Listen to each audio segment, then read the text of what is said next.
Ha, girdin.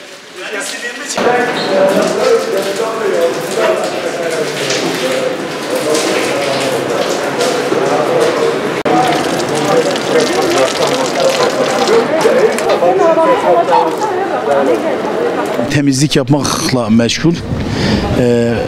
Bu hazırlıklarımızı bitirip inşallah pazartesi günü Cumhurbaşkanımızın açıklamasıyla sosyal mesafe, dezenfektan, bunun gibi maske falan bütün uygulamalara uyarak inşallah pazartesi günü iş yerlerimizi açacağız.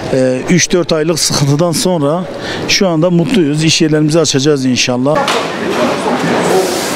Ömer Teder abi şu Ömer.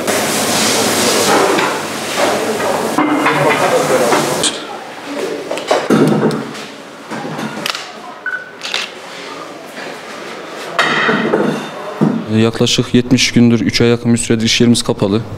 Malum koronavirüsten dolayı. Şimdi işte hazırlıklarımızı yapıyoruz, temizliklerimizi yapıyoruz. İnşallah 1 Haziran itibariyle işlerimizi tekrardan faaliyete geçireceğiz. Bakalım artık bizi neler bekliyor. Süreç sıkıntılı geçti açıkçası. Malum gelir olmayınca giderler bir şekilde devam etti. İş yerimizde yaklaşık 13 kişi ekmek yiyordu. 13 arkadaşımız hepimiz beraber. İşsiz kaldık hepimiz bir şekilde. Allah'a şükür bir şekilde idaremizi aldık ama sıkıntılı geçti.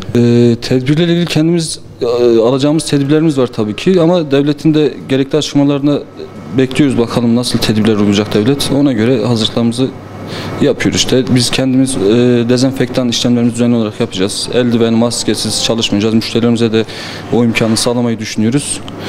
Gerekli hijyen önlemlerini sağlayıp önümüze bakacağız.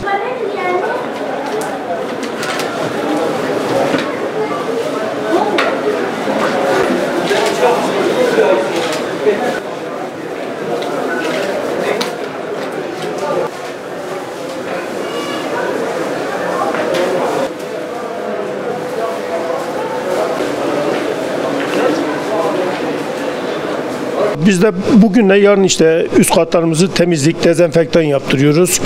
Arkadaşları ücretsiz izine ayırdığımız arkadaşlarımızı çağırdık. Onlarla birlikte yarın üst katlar kafe olan kısımlarımızı temizleyip pazartesi için hazırlayacağız inşallah.